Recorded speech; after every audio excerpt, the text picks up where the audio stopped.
Alright guys, how's everyone doing? Cal Zane back with another video. And a couple days ago, they dropped a new trailer for Destiny 2 for the launch trailer. And I made a short video kind of joking about one thing in the trailer. But now I'd like to talk about a little bit more of like some of the stuff that was mentioned in depth and kind of analyze what some of this might mean. So the first probably the biggest thing I want to address, because it shows a lot of stuff from the story.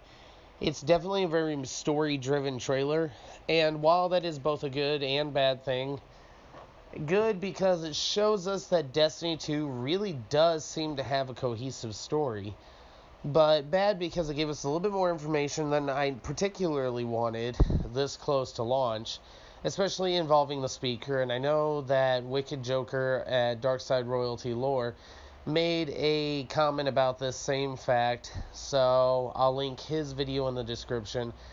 But it's kind of like one of those things that it's a secret that we really didn't need to know in a trailer, what we should have been able to find out in the game.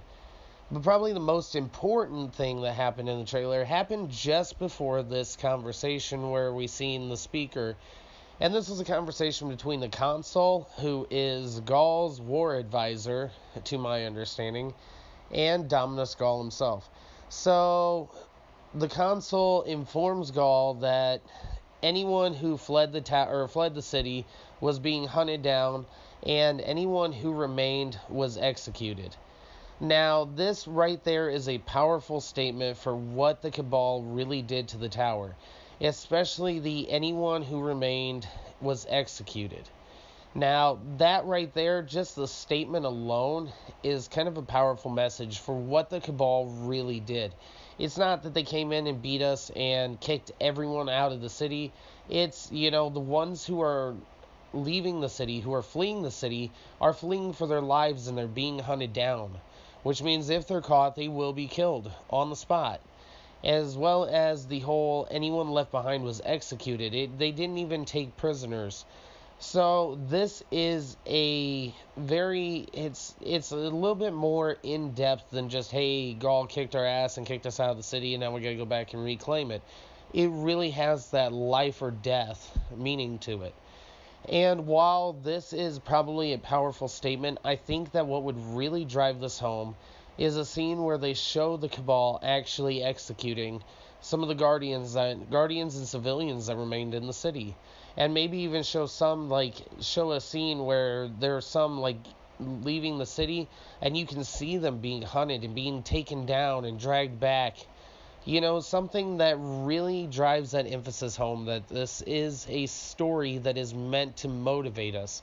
This isn't like with Oryx where, he shows up with some Taken and we know we have to stop him before things get bad.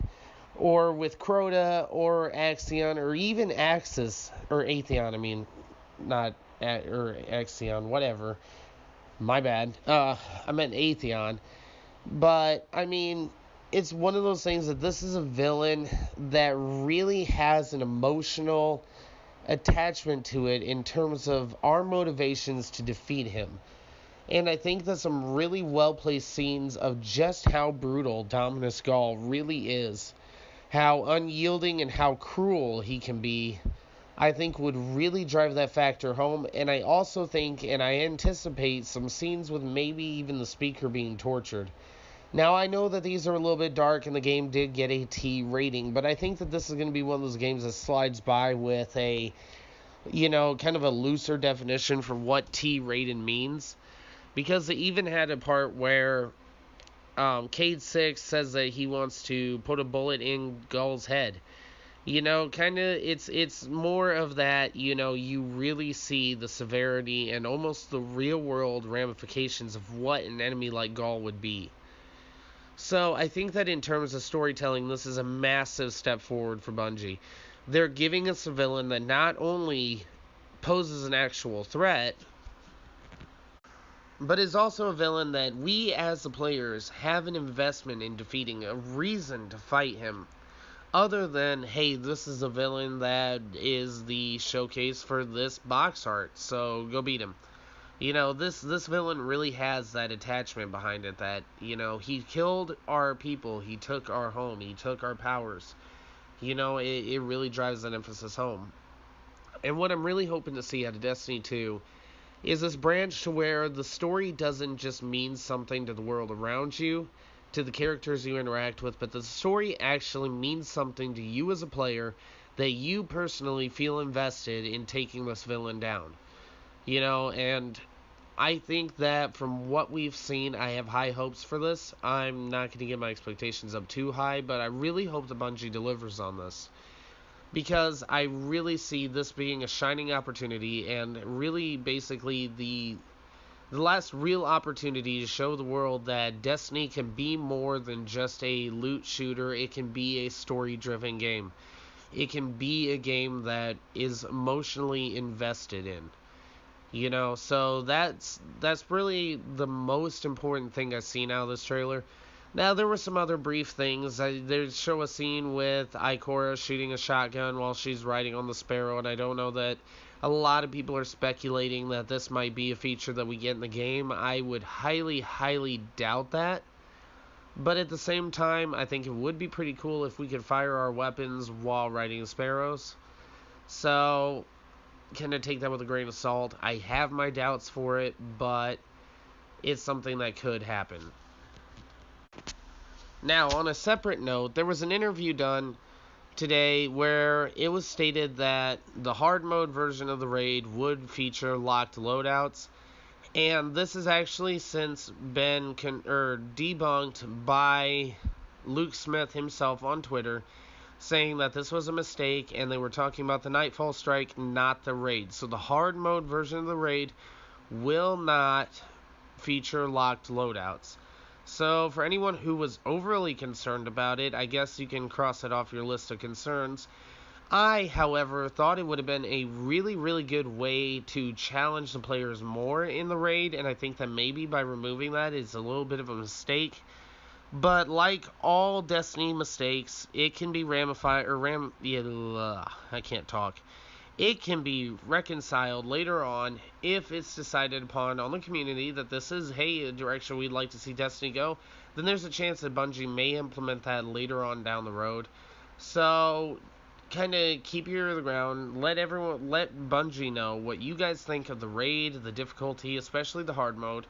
And maybe if this is something that works really well for the Nightfall, maybe they'll implement it into a special challenge mode version of the raid. So that way you don't have to do it on the hard mode. But if everyone goes through and maybe a locked loadout, maybe you get a special emblem or something different at the end of the raid. If everyone in the raid goes without changing anything in their loadout, I think this would be a really neat thing to where it keeps it optional and also allows players to still have that opportunity to get rewarded for even taking that extra step to make the raid even more challenging for them and their fire team. So that's really all I got on this. I mean, the trailer showed some other things, some weapons, some armor, stuff like that. Really not going to get into it. Don't want to analyze that stuff too much. I really want that stuff to be a surprise for the final game. So, if you like the video, go ahead and hit that like button. If you want to stay up to date on everything I post here on the channel, hit the subscribe button. And now I'm going to get into a little bit of what I'm going to do moving forward, because this was probably going to be one of my last news update videos. I work full-time, so I don't have a chance to get to the news as quickly as people like Houndish, or My Name is Bife, or Mesa Sean, or, Unknown Player, the people that hit the news up on a day-to-day basis. So, what I'm going to do is I'm going to switch pace with my channel, and I'm probably not going to be uploading a whole lot until Destiny 2's launch. I will kind of cover certain news stories like I did today. If something catches my interest and I have a different take on it or something that I haven't heard, then by all means, I will make a video and get my thoughts out to you guys.